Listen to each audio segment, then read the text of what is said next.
The first part. I believe in God, the Father Almighty. We must first of all observe how this is expressed. To believe in God is the same as accepting and recognizing Him as our God, so that we may cling to Him and His Word.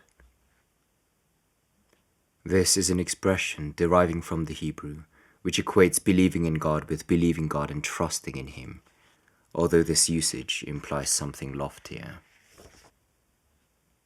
Here then, believers confess that they accept and know God to be their God, so that He may acknowledge them as His servants and that they may boast with all His people, saying, "From the beginning you have been our God, we therefore will not die."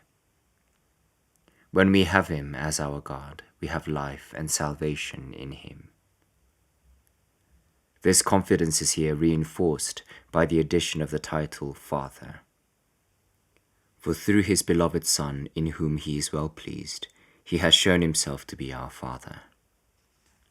That is why He accepts us in Him, establishing a spiritual kinship from which, as Paul says, all kinship is named in heaven and on earth.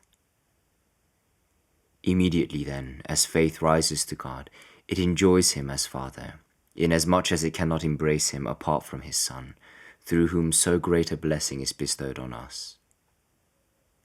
Now, if He is Father to us, we are as children to Him, and if children, we are at the same time His heirs. We ascribe all power to Him, not the kind of power imagined by the sophists, empty, lethargic, and idle, but active and efficacious. For God is called Almighty not because He can do everything but nevertheless is at rest, but because He holds all things in His hand, rules heaven and earth by His providence, and accomplishes and arranges everything according to His counsel and will. For if He does whatever He chooses, and if there is nothing hidden from His providence, it follows that all is done by His power and command.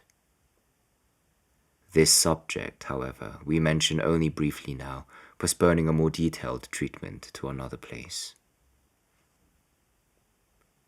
Faith is comforted twice over in relation to God's power.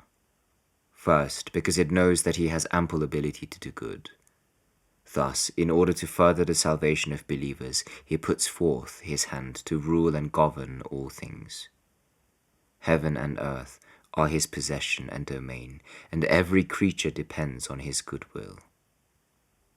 Faith is comforted in the second place because it finds ample assurance in His protection, since whatever might do harm is subject to His will, and the devil and his devices are restrained as by a curb.